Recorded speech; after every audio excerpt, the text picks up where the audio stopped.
ऋग्वेद का सुबोध भाष्य प्रथम मंडल 128वां सूक्त।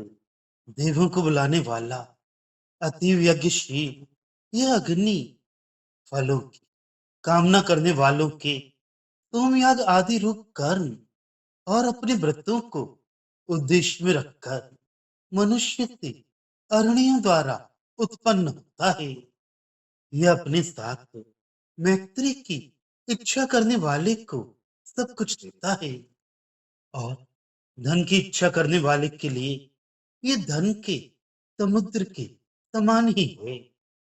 कभी पीड़ित न होने वाला होता रूप से ऋतुजों से घिरा हुआ यह अग्नि व्यवस्थित वेदी में विराजता है। वे निश्चय से वेदी में जाकर विराजता है।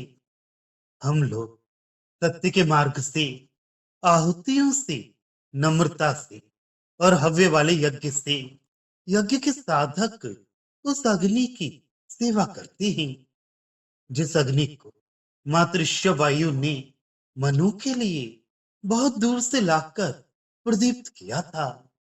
वह अग्नि हमारे अग्नि को स्वीकार करके भी अपने सामर्थ्य से कभी भी क्षीण नहीं होता। सैकड़ों आंखों अर्थात ज्वालाओं से वनों में प्रकाशित होता हुआ पास के और दूर के पर्वत शिखरों पर अपना स्थान बनाता हुआ सदा प्रशंसित होने वाला बलवान वीर को धारण करने वाला तथा गर्जना करने वाला शत्रुओं की हिंसा करने वाला यह देव अग्नि सरल मार्ग से शीघ्र ही पृथ्वी की प्रदक्षिणा करता है। शोभन कर्म करने वाला आगे रहने वाला वह अग्रणी घर घर में नाश रहित यज्ञ के कर्म में प्रज्वलित होता है। शोभन कर्म द्वारा यज्ञ के कर्तव्य में प्रज्वलित होता है।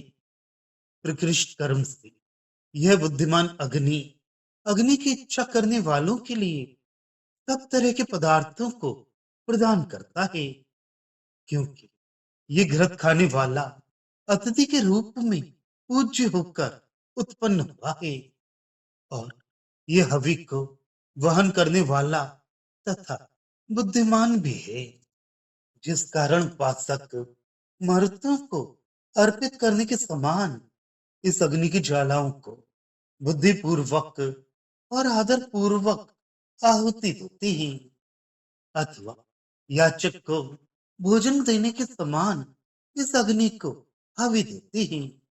इस कारण वह अग्नि अपने बल से उपासकों को धन का दान करता है। वह हमें पराभव और पाप से बचाता है तथा वह हमें श्रापों से पराभव से पाप से बचाए।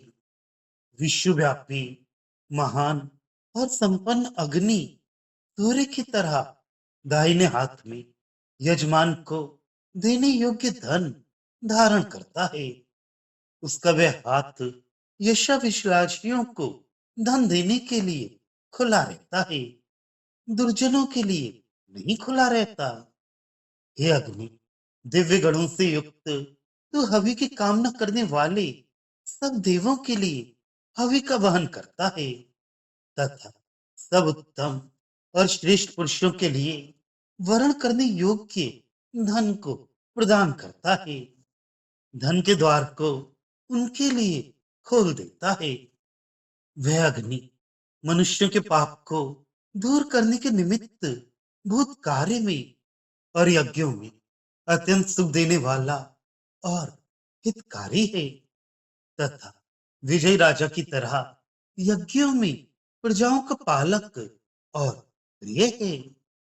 यह अग्नि यजमानों के हवि को स्वीकार करने के उद्देश्य से आता है।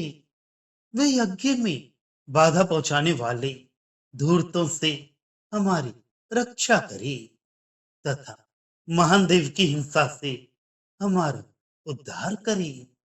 धन धारक सुबुद्धिदाता प्रेरणा देने वाले सबके प्रिय होता रूप अग्नि की मनुष्य स्तुति करती है एवं उससे प्रेरणा प्राप्त करती है। उन्होंने प्रयत्न से हव्य को ले जाने वाले, सबके प्राण रूप, सब कुछ जानने वाले, देवों को बुलाने वाले, पूजा के योग्य और मेधावी अग्नि को पूर्ण रूप से प्रदीप्त किया।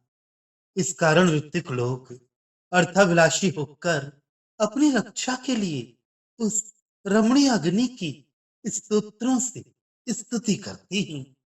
भावार्थ, यह अग्रणी पास से भी दैदीप्यमान दिखता है, अतः सत्कार की योग्य है।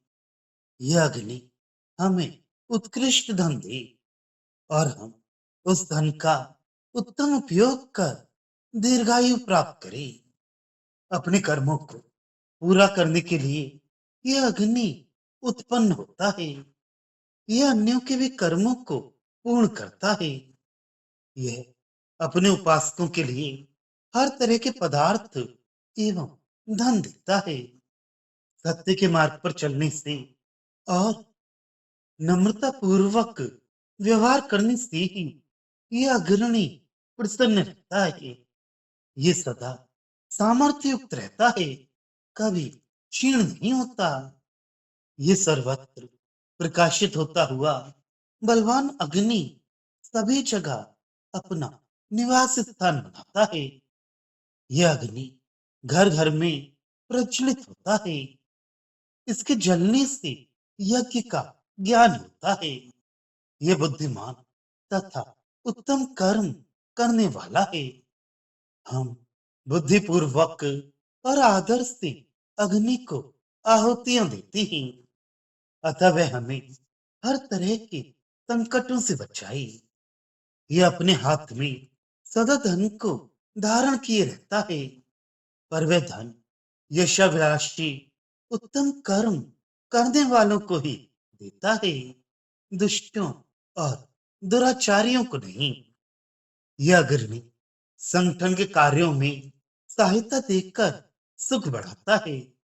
वह राजा की तरह प्रजा का पालन करता है तथा यज्ञों में विघ्न करने वाले धूर्तों से बचाता है। वह अग्नि बुद्धिदाता, प्रेरणा देने वाला, सबका प्रिय है। उसी से सब मनुष्य प्रेरणा प्राप्त करते हैं। उसी रमणीय अग्नि की सब स्तुति करती हैं।